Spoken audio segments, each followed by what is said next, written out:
구약 성경 시편에는 150편의 시가 기록되어져 있습니다.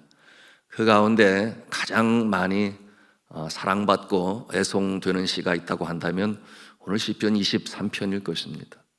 왜 그렇겠습니까? 여러분, 이 시편 23편을 보게 되면 우리는 하나님께서 그의 사랑하시는 자, 보호하시고 인도하시고 또한 공급하시고 또한 높이시는 그 하나님의 선하신 손길을 볼 수 있기 때문입니다.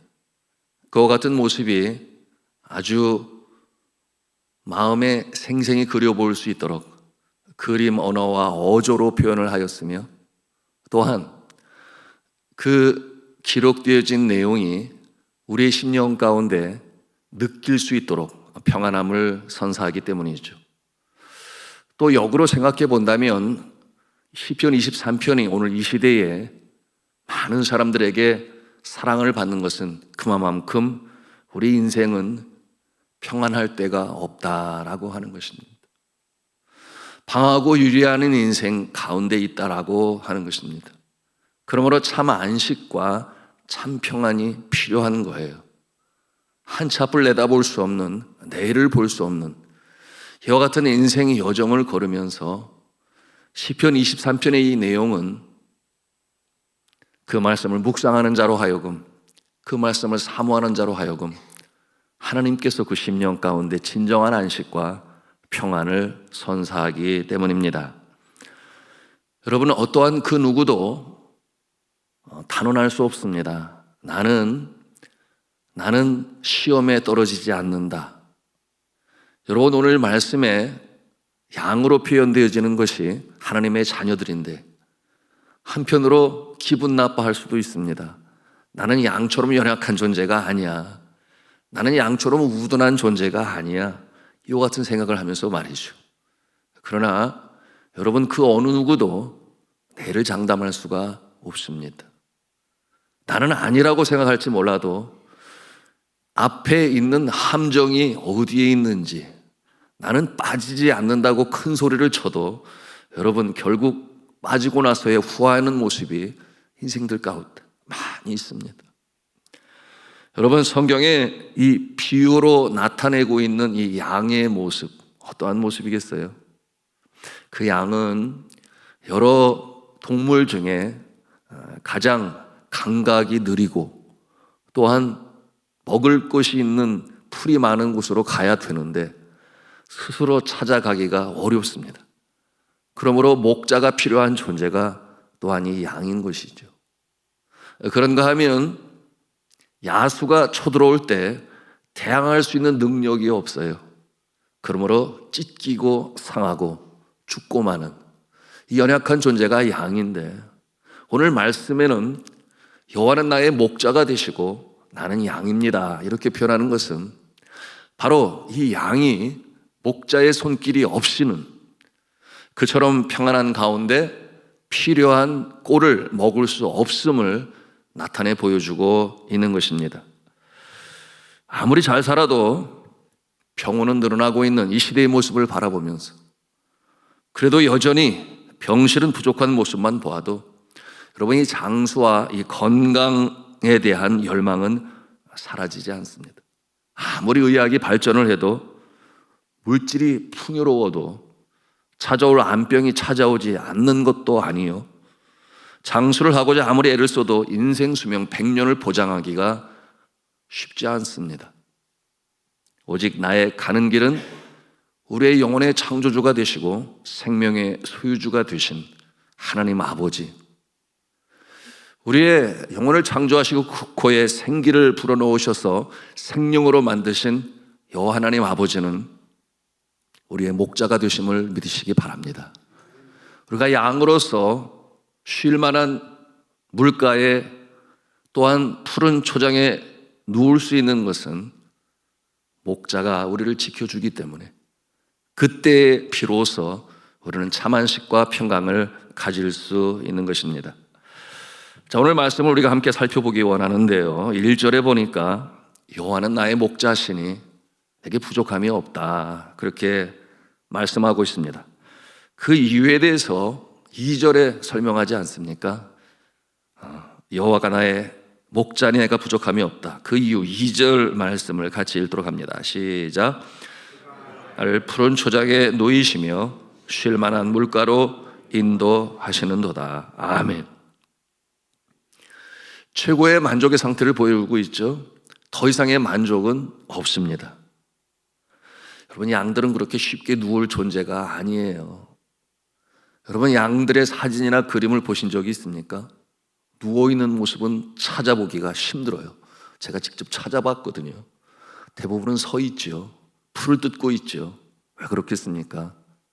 풀을 뜯으면서도 늘 불안한 거예요. 어떠한 야수가 쳐들어오게 되면 당할 수밖에 없는 존재이니 풀을 뜯으면서도 그 불안한 마음을 가지고 있습니다. 그러니 늘 서 있는 거죠.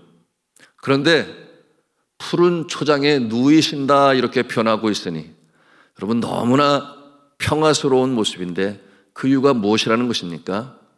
목자가 나를 지키고 있기 때문에, 목자가 나를 알아서 보호하고 있기 때문에 그 모습으로 인하여 누울 수 있다라고 하는 것입니다. 여러분, 이와 같은 평강이 우리의 영혼에 창조주신 하나님께서 우리를 돌보실 때 가능한 줄로 믿으시기를 바랍니다. 자, 사랑하는 성도 여러분, 우리 하나님께서는 우리를 돌보시는 자가 되시고 인도하시는 자가 되시고 그런가 하면은 공급하시는 자요 높이시는 자라. 오늘 말씀의 주제입니다.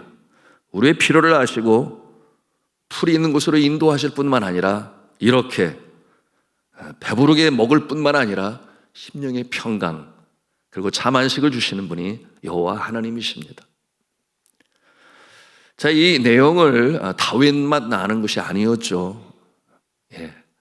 지혜보고라고 일컫는 이 솔로몬의 저술들을 통해서도 우리가 볼 수 있습니다. 솔로몬은 인생의 평강과 안식에 대하여 그렇게 쉴 만한 존재가 안 된다, 하나님을 떠나서는, 그 같은 내용으로 고백하는 내용이 전도서 2장 22절과 23절에 기록이 되어 있어요. 제가 읽겠습니다. 사람이 해 아래에서 행하는 모든 수고와 마음에 애쓰는 것이 무슨 소득이 있으랴. 일평생에 근심하여 수고하는 것이 슬픔뿐이랴. 그의 마음이 밤에도 쉬지 못하나니 이것도 헛되도다. 무슨 말씀이겠어요? 누구든지 땀을 흘리고 애를 쓰면 먹고 사는 문제를 해결할 수 있습니다. 맛있는 음식, 좋은 차, 집, 가구. 그러나 무엇보다도 중요한 것은 심령의 평강이다 라고 하는 것을 이 솔로몬은 결론적으로 우리에게 알려주시는 거예요. 그런데 그 마음이 밤에도 쉬지를 못하니 헛되다고 말씀하고 있는 것입니다. 배는 부른데 푸른 초장에 누울 수 없는 인생이라, 그 같은 내용이죠. 그렇다면 어떻게 무엇이 필요한 것입니까? 솔로몬은 그의 경험을 통해서 고백을 하는데요. 잠언 10장 22절에 이렇게 말씀합니다. 여호와께서 주시는 복은 사람을 부하게 하고 근심을 겸하여 주지 아니하시느니라. 아멘이에요. 수고한 대로 부유케 하시는데 근심을 겸하여 주시지 아니하신다. 그러므로 어떻게 하시는가? 그러므로 여호와께서는 사랑하시는 자에게 잠을 주시는 도다. 그렇게 표현했습니다. 여러분, 제가 신방을 하면서 여러분들로부터 들었어요. 잠을 잘 못 이룬다는 거예요. 깊이 들지 못하고 수도 없이 깨고. 물론 갱년기를 맞이하는 그때 계신 분들도 그러하십니다마는 그렇지 않은 상황에 계신 분들도 그러하세요. 여러분, 우리의 영혼의 창조주신 하나님이 우리와 함께 하시고 그가 우리를 푸른 초장, 쉴 만한 물가로 인도하실 때 비로소 참 안식과 깊은 숙면을 취하는 줄로 믿으시기를 바랍니다. 그것이 하나님께서 우리에게 주시는 위로이신 거예요. 믿고 따르는 자에게 이와 같은 역사가 나타납니다. 자, 3절 말씀 보도록 하겠습니다. 3절의 말씀을 보니 내 영혼을 소생시키시고 자기 이름을 위하여 의의 길로 인도하시는도다 그랬습니다. 양의 모습으로 해석을 하면 풀도 잘 먹고 물도 먹게 하시고, 그러므로 또 눕고 쉬게 하시니 다시금 힘을 얻게 하시는 분이 목자 되신 여호와 하나님이시다. 그런데 이렇게 하시는 이유가 무엇인가? 우리는 영적 교훈을 받아야 합니다. 왜 하나님께서 이렇게 먹게 하시고 쉬게 하시고 소생케 하시게 하시는가? 여러분, 그것은 말씀해 보니 자기의 의를 위하여라고 말씀하고 있어요. 자기의 의를 위하여 우리를 이렇게 보호하시고 지키시고 또한 평안과 안식을 얻게 하신다는 거예요. 자기 이름을 위하여, 이 시대의 표현은 하나님의 영광을 위하여, 의를 위하여 우리를 그렇게 도우시고 돌보신다는 것입니다. 여러분, 이 시대에는 의의 기준이 없습니다. 그러므로 정치권에서 요즘이 아니라 몇 년 동안 유행어로 사용하는 것이 있으니 내로남불이라고 하는 말인데, 이게 뭐 고상한 한자 성어가 아니에요. 제가 선교지 있었을 때는 이게 새로운 한자 성어인가 보니까 그게 아니라 순수 한국말인데, 내가 하면 로맨스요, 남이 하면 불륜이라 하는 것을 내로남불 이렇게 표현을 했는데요. 여러분, 왜 그렇습니까? 자기 자신이 기준인 거예요. 절대적인 진리, 절대적인 기준, 그것이 아니라 자기 자신이 기준이 되니까 여러분, 이 세상의 질서가 사라지고, 그러므로 서로를 비방하는 이와 같은 모습이 되고 마는 것입니다. 자기 자신이 기준이 되면 하늘을 두려워하지 않습니다. 자신이 잘못하고 있으면서 정말 문제인 것은 자신이 무엇을 잘못하고 있는지도 알지를 못하는 거예요. 왜냐하면 기준이 자신에게 있으니까. 여러분, 의의 기준이 없다. 있다면 자기 자신이 기준이다. 이 시대의 가장 큰 문제죠. 절대 진리도 없고 절대 기준도 없는 이 시대의 풍조를 가리켜 소위 포스트 모더니즘이라고 그래요. 후기 현대주의라고 하는 표현을 사용하는데, 그것은 뭐냐면 한 단체나 또는 공동체가 기준을 세우는 것입니다. 그리고 그것이 맞다고 하는 것이죠. 여러분, 이와 같은 모습은 어떻게 발전됩니까? 성경이 진리라고 한다면 힌두교의 베다경도 진리요, 또한 이슬람교의 코란도 진리다.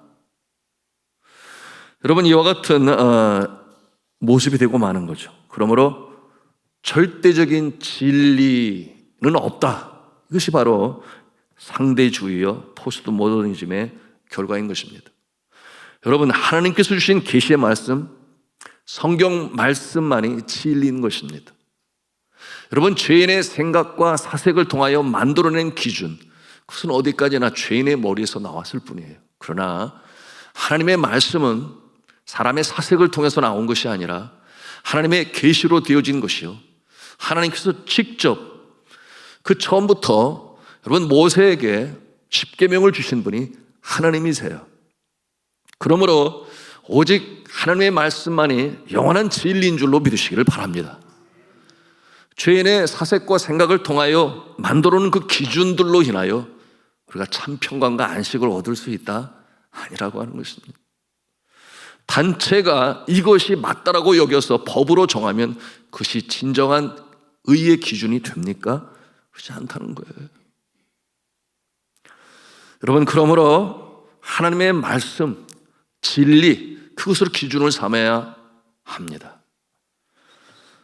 내 영혼을 소생시키시고 의의 길로 인도하신다 그랬어요. 의의 길이라고 했습니다. 우리가 복을 받되 주의 길을 걸으면서 잘 되시기를 축복합니다.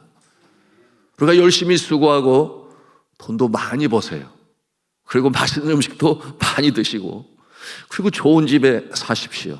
예쁜 옷을 입으시고, 그러나 그 모든 것이 의의 기준에 부합한 모습으로 어긋난 모습이 아닌, 그러므로 그 결론적으로는 먹든지 마시든지 무엇을 하든지 하나님의 영광이 나타날 수 있는 복된 모습이 다 되시기를 주님의 이름으로 축복합니다.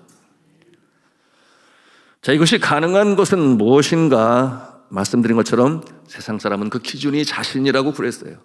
그런데 오늘 성경은 이렇게 표현을 해요. 우리는 다 양 같아서 그릇 행하여 각기 제 길로 갔거늘. 자신의 기준 의로 행한 것입니다. 그러나 우리 믿음의 사람들은 예수 그리스도, 우리의 삶의 구세주가 되시고 또한 본을 보이시는 스승이 되셔서 주와 선생이 되어 우리에게 삶의 모델이 되신, 샘플이 되신 예수님이 기준이 되심으로 말미암아 하나님의 영광이 나타나는 복된 인생으로 살아가시기를 주님의 이름으로 축복합니다. 자, 우리 4절 말씀 같이 읽도록 하겠습니다. 시작. 내가 사망의 골짜기로 다닐지라도 해를 두려워하지 아니할 것은 주께서 나와 함께 하심이라. 주의 지팡이와 막대기가 나를 안위하시나이다. 아멘. 여러분, 목자는 책임이 있습니다. 어떤 책임인가? 양들을 잘 보호하고 인도해서 양질의 털과 또한 우유를 젖으러 얻는 것이죠.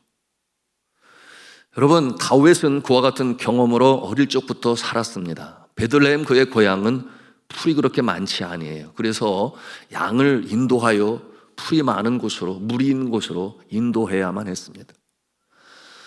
풀을 맛있게 먹어도 항상 물을 먹어야 하죠. 여러분 어렸을 때 소풀 뜯기러 간다. 저도 여러 번 했습니다만은 풀을 먹인다면 꼭 해야 할 일이 뭐예요? 물을 먹여야 돼요. 올 때 물을 먹여야 돼요. 그래서 물은 너무나 소화에 필수적인 것인데, 그런데 이 물이 많지 않은 이곳에서 물을 먹이기 위해서는 낮은 곳으로 가야 합니다. 그러므로 때로는 깊은 협곡으로 들어가야만 합니다.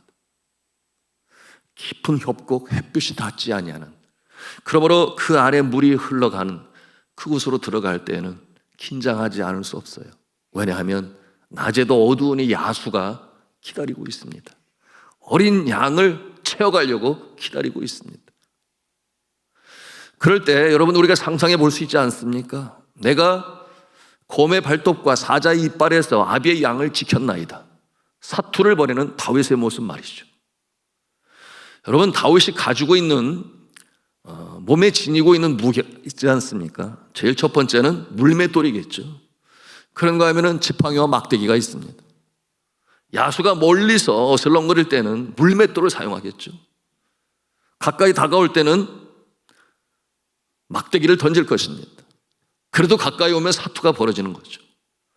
여러분, 이와 같은 상황에서 아비의 양들을 지켜내는 이 다윗의 모습은 그야말로 사투를 벌이지 않으면 안 되는 상황, 또한 내가 그 짐승을 물리치지 아니하면 내가 죽거나 양들을 뺏기거나 하는 이와 같은 상황에서 여러분, 이처럼 고백하는 것입니다. 내가 사망의 음침한 골짜기로 다닐지라도 해를 두려워하지 아니할 것은 주께서 나와 함께 하심이라. 주의 지팡이와 막대기가 나를 안위하시나이다. 여러분, 우리의 인생이 때때로 이처럼 그 음침하고 어두운 협곡, 사망의 음침한 골짜기로 들어갈 때가 있습니다. 누가 원해서 들어가는 사람은 한 사람도 없어요. 그러나 자신이 그 안에 있는 것을 발견하고 놀랄 때가 있습니다. 여러분이 사망의 음침한 골짜기로 들어가는 그 이유는 양들에게 물을 먹이기 위해서 들어가는 거죠.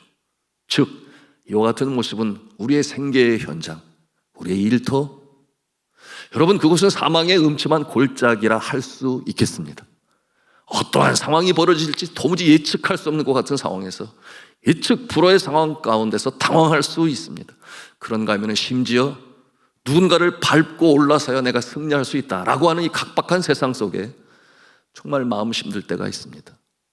그러나 주 안에 사랑하는 성도들은 내가 사망의 음침한 골짜기에 있었을 때 나를 보호하시고 인도하시는 목자가 계시니 여호와 하나님 아버지신 줄로 믿으시기를 바랍니다. 이것이 다윗이 깨달은 바예요. 그러므로 그처럼 어려운 상황 가운데서도 결국 하나님을 경험할 수 있는 능력의 주님이심을 그가 알게 되었으니 골리앗 장수가 두렵지 아니한 것입니다. 그저 한 마리 곰에 불과하고 사자에 불과했던 것이죠. 그러므로 그는 승리하였습니다. 저는 간절히 기도하며 축복합니다. 여러분의 일터 가운데 비록 사망의 음침한 골짜기라 할지라도 여호와 하나님께서 함께 하시니 주의 지팡이와 막대기가 나를 안위하시나이다. 오늘도 승리하시기를 주님의 이름으로 축복합니다. 자, 이제 말씀을 맺고자 하는데요, 이와 같은 사망의 음침한 골짜기는 우리의 생계의 현장이지만 동시에 하나님의 살아계신 손길을 체험하는 곳이요, 그러므로 우리의 믿음이 성장할 수 있는 계기가 되기도 합니다. 여러분, 이와 같은 믿음의 용사로 우뚝 서셔서 그처럼 어려움 속에, 두려움 속에 있는 자에게 아니야, 하나님이 함께 하시지, 집사님께 하나님이 함께 하셔, 권사님께 하나님이 함께 하셔, 함께 기도합시다. 여러분, 이와 같은 모습으로 승리로운 인생이요, 복된 인생으로 살아가시기를 저는 주 예수 그리스도 이름으로 축원합니다.